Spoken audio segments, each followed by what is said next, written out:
నమస్తే. సో, మొత్తానికి జరుగుతున్న వ్యవహారాలతోటి హైడ్రా కావచ్చు, రాజీవ్ గాంధీ విగ్రహం కావచ్చు, సో వీటన్నిటి మీద ఒక డైవర్షన్ పాలిటిక్స్ చేసిర్రు ఇక్కడ. పాపం రైతులకు ఇవ్వాల్సిన వాటి గురించి ఏవైతే గ్యారంటీ స్కీమ్లలో ఉన్న 13 అంశాల గురించి మాత్రం అందరూ అంటే తీసుకోవాల్సిన వాళ్ళు ఎవరు మర్చిపోలేదు. కానీ ఇటు సోషల్ మీడియాను కానీ అటు మెయిన్ స్ట్రీమ్ మీడియాను కానీ పక్కదారి పట్టించడంలో మన ముఖ్యమంత్రి రేవంత్ రెడ్డి చాలా బాగా సక్సెస్ అయిందని చెప్పొచ్చు. సో ఇప్పుడు ఏంది, రేవంత్ భారీ మోసం 25,000 కోట్ల ఎగబేత. ఎవరికి 25,000 కోట్ల ఎగబేత? కేవలం మిగతా వర్గాలను పక్కన పెడితే రైతులకు ఇవ్వాల్సిన డబ్బులే 25,000 కోట్లు ఉన్నాయి. అసలు దాని గురించి ప్రస్తావన లేదు.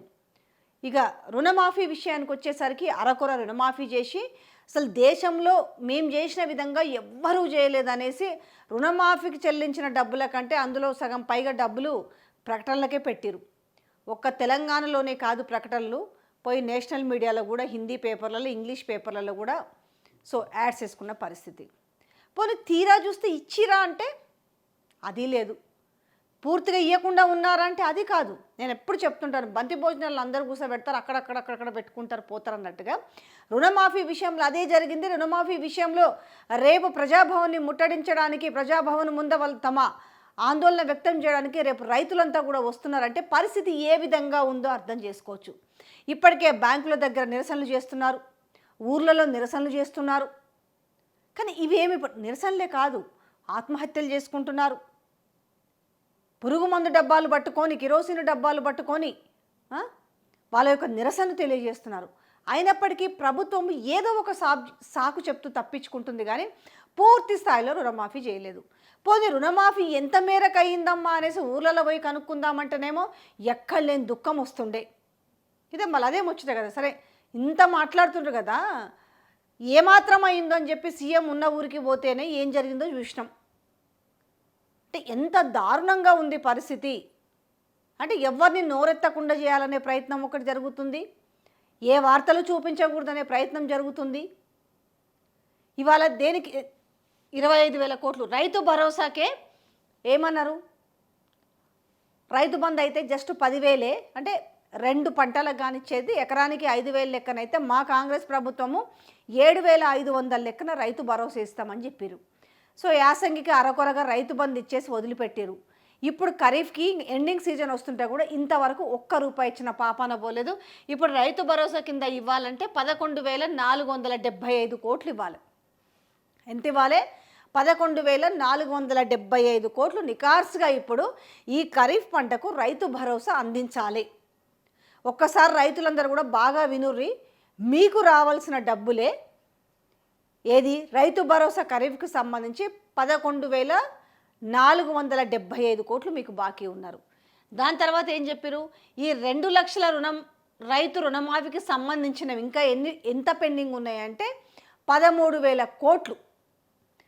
ఒక్క సంవత్సరం నేను కడుపు కట్టుకుంటే ఇట్లా ఎడం చేత్తో తీసి పారేస్తా రైతుల అప్పులు, రుణాలు, గుండె మీద భారం దింపుతా అని చెప్పిన రేవంత్ రెడ్డి ఇవాళ ఇంకా దానికి సంబంధించి అంటే మీరు చెప్పిన ప్రకారమే అంత, మీరు 40,000 కోట్లు బడ్జెట్ పెట్టలేదు, మీరు పెట్టిన బడ్జెట్లోనే ఇంకా మీరు ఇవ్వాల్సింది ఎంత ఉందంటే 13,000 కోట్లు వాళ్ళకి బాకీ ఉన్నారు. ఇక రిమైనింగ్ పంట నష్టపరిహారం కింద 500 కోట్లు బాకీ ఉన్నారు. అంటే తెలంగాణ ప్రజలకు ఏం తెలియదు, ఏం లెక్కలు తెలియదు, ఎవరు బయట పెట్టారు. సరే నేను ఎప్పుడు చెప్తుంటా, కౌరవ సభ అంత మీడియా మీకుంటే ప్రజల వైపున కనీసంగా ఓ పంచపాండవులంత మందన్న ఏదో మా ప్రయత్నం చేస్తున్నాం, వాళ్ళకి చెప్పే ప్రయత్నం చేస్తున్నాం, నోరు మూసే ప్రయత్నం చేస్తున్నారు. ఇచ్చిన హామీలను ఎక్కడ గుర్తు చేస్తారో, ప్రజలు ఎక్కడ గుర్తు చేసుకుంటారో అనేసి మీరు చాలా ప్రయత్నాలు చేస్తున్నారు. రాజీవ్ గాంధీ కంప్యూటర్ కనపట్టిండు, సన్యాసి అంటాడు. అసలు మీరేం మాట్లాడుతున్న సోయి ధ్యాస కొంచెమైనా ఉందో లేదో తెలంగాణ ప్రజలు నవ్వుకుంటున్నారు. రాజీవ్ గాంధీ కంప్యూటర్ గురించి ఏం తెచ్చిండన్న విషయం మీకు తెలియదు. ఒక అసెంబ్లీని తను ఇక్కడ ప్రవేశపెట్టిండు, దాని చరిత్ర అంతా గూగుల్లో ప్రతి ఒక్కరికి కూడా అర్థమవుతుంది. అసలు కంప్యూటర్ అంటే మీ మీ భాషలో ఎట్లుందంటే రాజీవ్ గాంధీ కంప్యూటర్ కనిపెట్టిండు, చంద్రబాబు సెల్ ఫోన్ కనిపెట్టిండు మీరు చెప్తున్న విషయాల ప్రకారం. అంటే ఒక దగ్గర అసలు మీరు రాజీవ్ గాంధీ విగ్రహం ఎందుకు పెడుతున్నారు అక్కడ దానికి మీ దగ్గర ఒక క్లారిటీ లేదు. సో పోనీ సీనియర్లందరూ పాపం వాళ్ళు ముక్కున వేలేసుకుంటూ ఇదేంది దౌర్భాగ్యమైందని అనుకుంటున్నారు. ఒకవేళ ఎందుకు అక్కడే ఉండాలి అని కొందరంటే ఎందుకు ఉండకూడదనే దానికి చాలా కారణాలు ఉన్నాయి. ఎందుకు ఉండాలని దానికి మీ దగ్గర కారణాలు లేవు, కానీ ఎందుకు ఉండకూడదనే కారణాలు కూడా ఉన్నాయి. తెలంగాణ తల్లి విగ్రహం 10 ఏళ్ళైంది పెట్టలేదని అంటే అసలు మీకు సోయిందా లేదా? ఎప్పుడు పూర్తయింది సెక్రటరియట్ అంతా కూడా? ఎలక్షన్లకు ముందే కదా, 6 నెలల ముందు. ఆ బీఆర్ఎస్ ప్రభుత్వం ఉన్న వాళ్ళు పోయింది ఎప్పుడు? 6 నెలల ముందు పోయారు. అది మొత్తం కన్స్ట్రక్షన్లో ఉండి దాన్ని తీర్చిదిద్దిన తర్వాత ఆడ ప్లేస్ కేటాయించారు. ఈ లోపల ఎప్పుడు పెట్టకపోయినరు? 10 ఏళ్ళ నుంచి పెట్టలేదంటే 10 ఏళ్ళ నుంచి కాదు కదా సెక్రటరీ, దాన్ని కొత్త సెక్రటరీ చేసిరు కదా. ఇలా పోయి మీరు కూర్చొని ఇలా మీరు అద్భుతమైన పాలనని మీరు అనుకుంటున్న పాలన అందిస్తున్నారు కదా తెలంగాణకి. ఇవాళ నిన్న వినాయక నిమజ్జనం అయితే ఒక బ్యూటిఫుల్ ఒక అంత లొకేషన్ అంత బాగా, అంటే వినాయకులే అసలు ఆ ప్రాంతాన్ని చూడడానికి వచ్చారు అన్నట్టుగా ఉంది. ఒకవైపు అమరజ్యోతి, మరొక వైపు బాబాసాహెబ్ అంబేద్కర్, మరొక వైపు సెక్రటరియట్, ఒకవైపు హుస్సేన్ సాగర్, నెక్లెస్ రోడ్, ఇవన్నీ కలిపితే వ్యూ పాయింట్ ఎంత మంచిగా ఉంది. ఆడ ఏ విగ్రహం ఉండడానికి అసలు అర్హత సంపాదించింది అంటే ఏం చెప్తారు తెలంగాణ ప్రజలు? తెలంగాణ తల్లి విగ్రహం అని చెప్తారు. సరే విగ్రహాలు పెట్టడం వల్లే మనకి ఇదవుతుందని ఇంకో వర్షన్ మాట్లాడచ్చు, అది వేరు. సో సబ్బండ వర్గాలు తెలంగాణ కోసం కొట్లాడి తెచ్చుకున్న తెలంగాణ కోసం తెలంగాణ తల్లి విగ్రహం ఉంచడానికి మీకు మనసొప్పలేదు అంటే తెలంగాణ ప్రజల మీద ప్రేమ ఎట్లుంటుంది? తెలంగాణ తల్లి విగ్రహం ఏమో మీరు లోపల పెట్టుకుంటారు సెక్రటరియట్ లోపల, బయట తీసుకొచ్చి రాజీవ్ గాంధీ విగ్రహం పెడతారు. ఆ రాజీవ్ గాంధీ విగ్రహం ఓపెనింగ్ రోజు ఏం మాట్లాడతారో తమరికి సోయే లేకపాయి. కంప్యూటర్ ఎవరు కనిపెట్టారో మనకు తెలియదు. కనీసం మనకి స్క్రిప్ట్ రాసిచ్చే వాళ్ళన్నా మంచిగా రాసియమని ఒకసారి అడుగుర్రి. ఏ దగ్గర ఏం మాట్లాడుతున్నారు అనేది మనకు కొంచెం ఉండాలి. ఇక ఇదైతే పూర్తి స్థాయిలో మర్చిపోయారు. ఏం ఒక్కొక్క దగ్గర చూస్తుంటే మీరు చేసిన తెలంగాణకు బీఆర్ఎస్ ప్రభుత్వంలో అప్పులు చేసిరు మనిషికి ఇంత పడ్డదన్నారు కదా. ఇంకో వీడియోలో మీకు చాలా క్లియర్గా చెప్తా. ఇవాళ తెలంగాణలో బళ్ళల్లో గవర్నమెంట్ స్కూళ్ళల్లో చాక్ పీసులు డస్టర్లు లేవు, స్పోర్ట్స్ పరికరాలు లేవు. అంటే ఎంత పరిస్థితి ఉంది తెలంగాణలో అనేది.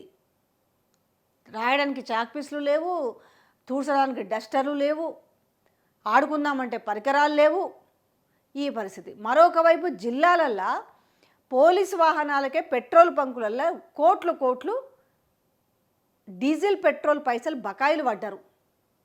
సో వాళ్ళు ఏం చెప్పారు తెలుసా? మూకుమ్మడిగా అందరూ కూడా వాళ్ళ అసోసియేషన్ ఏం చెప్పారంటే మేము ఇక నుంచి పోలీసు బండ్లకు పెట్రోలు డీజిల్ పోయాము బిల్లులు ఇస్తే కానీ అనేసి ఆ పరిస్థితికి వచ్చింది.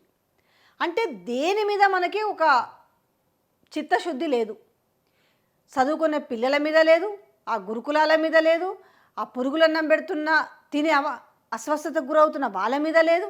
ఇటు అన్నమో రామచంద్ర అని ఈరోజు రైతు గోసపడే పరిస్థితి వచ్చింది.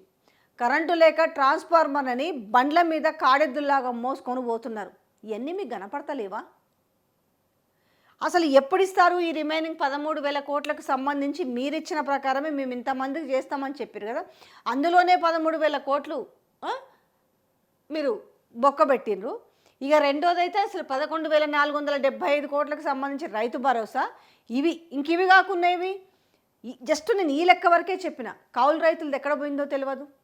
అసలు రైతు కూలీలు, అవును కౌలు రైతులకు సంబంధించి రైతు కూలీలకు సంబంధించి ఎవరన్నా అగ్రికల్చర్ అధికారులు కానీ గ్రామ అధికారులు కానీ ఎవరైనా వచ్చి ఒక చిన్న సమీక్ష కానీ సర్వే కానీ ఏమైనా చేసిరా? అంటే ఎంతమంది కౌలు రైతులు ఉన్నారు, ఎంతమంది రైతు కూలీలు ఉన్నారు, ఇవన్నీ ఏమీ జరగలే. నేను జస్ట్ ఈ 2 విషయాలు, ఏది పంట పరిహార నష్టం, ఓకే, పంట నష్టపరిహారం, రైతు భరోసా, 2 లక్షల రైతు రుణమాఫీకి సంబంధించి 25,000 కోట్ల రూపాయలు. ఇక రిమైనింగ్ ఇవన్నీ యాడ్ చేస్తే మళ్ళీ అది సపరేటు. అంటే మేము చేసే, అంటే నేను ప్రతిపక్షంలో ఉంటే ఏం మాట్లాడినో ఈరోజు మళ్ళీ అదే మాట్లాడితే ప్రజలు వింటారు అనే భ్రమలో ఉన్నారు. కానీ ఎప్పుడూ అన్ని వేళలా ఒకేలాగా ఉండదు. సో జనాలు అందుకే తిరగబడుతున్నారు. ఇంతకుముందు అంటే సరే సోషల్ మీడియా పెద్దగా అందుబాటులో లేనప్పుడు ప్రభుత్వం ఏం చెప్పినా వినేటోళ్ళు. కానీ ఇవాళ ప్రతి ఒక్కరి చేతిలో స్మార్ట్ ఫోన్ ఉండి ప్రతి వార్తను వాళ్ళు చూడగలుగుతున్నారు. ప్రతి లెక్క వాళ్ళకు తెలుస్తుంది. ప్రతి బడ్జెట్ వాళ్ళకు తెలుస్తుంది. రాష్ట్రంలో, దేశంలో, ప్రపంచంలో ఎక్కడ ఏమి జరిగినా ఈరోజు వాళ్ళ అరచేతిలో చూస్తున్నారంటే ఇక మన రాష్ట్రం గురించి తెలుసుకోవడం పెద్ద విషయం ఏం కదా? అదొక పెద్ద విషయమా? అంటే రోజు రోజుకి అంటే 9 నెలల పాలనలో మీరు ఇంత యాంటీని మూట కట్టుకుంటుంటే దాన్ని సరిదిద్దుకోవాల్సింది పోయి ఎవరైతే ఈ వార్తల్ని బయట పెడతారో వాళ్ళని టార్గెట్ చేయరి, అవసరమైతే అరెస్ట్ చేయరి, అవసరమైతే కొట్టండి, లేదంటే పోలీస్ స్టేషన్లో పెట్టండి. ఇది తప్ప అరే ఇది బయటకు వస్తుంది కదా, మనం ఎందుకు సవరించుకోలేకపోతున్నామనే జాగ్రత్త మాత్రం లేదు. ఇప్పటికీ బెదిరింపులు, ఎవరిని ఎట్లా ఏ వ్యవస్థను ఎట్లా మూయాలి, యూట్యూబ్లని నీకు ఆ యూట్యూబ్ అనడానికి కూడా నీకు మనస్కరించలే కదా, ఆ ట్యూబులు అనే పదం అన్నావు కదా, ఆ ట్యూబ్లో రేపు మీకు సమాధి కట్టే పరిస్థితి కనపడుతుంది. రైతులు తలుచుకుంటే ఎట్లుంటుంది అనేది తెలుసు. ఇలా విద్యార్థులు లేనిది, రైతు లేనిది, మహిళ లేనిది, మహిళల్ని కోటీశ్వర్లు చేస్తాంటివి. ఆ మహిళలకు కనీసం ఇవ్వాల్సిన పెళ్ళైతే ఏదో ఇంత సాయం అవుతుంది అనుకున్న దాంట్లో అది లేకపాయే.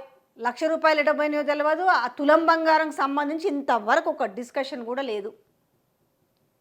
ఇక పిల్లలు పౌష్టికాహార లోపంతో పిల్లలు ఇవాళ గాంధీ హాస్పిటల్లో ఎంతమంది చచ్చిపోతారో లెక్క. అంటే బయటకు వచ్చిన లెక్కనేది, ఇంకా బయటికి రానివి ఎన్ని ఉన్నాయో. ఇంకా ఆ న్యూట్రిషన్ కిట్ల సంగతి ఏమైందో తెలియదు. అంటే ఏ ఒక్క విభాగానికి ఏమన్నా అంటే ఇంత పెద్ద నోర్లు వేసుకొని ప్రెస్ మీట్లు పెట్టి మాట్లాడుతుంటారు. అంతా బాగుంది, అనవసరంగా మాలాంటి వాళ్ళు ఎవరైనా చెప్తానేమో దానికి ఒక ముద్ర వేసి దాన్ని మార్చే ప్రయత్నం చేస్తారు. కానీ ఒక్కటి గుర్తుపెట్టుకోండి, ప్రజలకు రావాల్సింది ఏదైతే హామీ ఇచ్చారో ఆ హామీని వాళ్ళు ఎప్పటికీ మర్చిపోరు. సరే, ఇంకొక మాట కూడా మీరు అనుకుంటారు, ఏముందిలే మళ్ళీ ఎలక్షన్ల ముందు 1 సంవత్సరం ముందు హడావుడి చేస్తే ఏముంది వాళ్ళే పడుంటారులే అనే భ్రమ కూడా మీకు ఉండొచ్చు. ఆ పప్పులు ఇంకా ఉడికే పరిస్థితి లేదు. ఖచ్చితంగా ప్రతి ఒక్కరూ అబ్జర్వ్ చేస్తున్నారు. మీరు ఆ రోజు ఏం మాట్లాడిరు, ఈరోజు ఏం మాట్లాడిరు. ఇలా కేవలం ఒక 3 విషయాలపైనే మీరు రైతులకు 25,000 కోట్ల బాకీ ఉన్నారంటే ఆ మాత్రం తెలుసుకోకుండా ప్రజలు లేరు. ఇకనైనా సరిదిద్దుకొని రైతుల మీద కొంచెమన్నా వాళ్ళ బాధని పట్టించుకోగలిగితే ముందు కనీసం క్లిష్ట పరిస్థితుల్లోకి రాకుండా ఉంటుంది.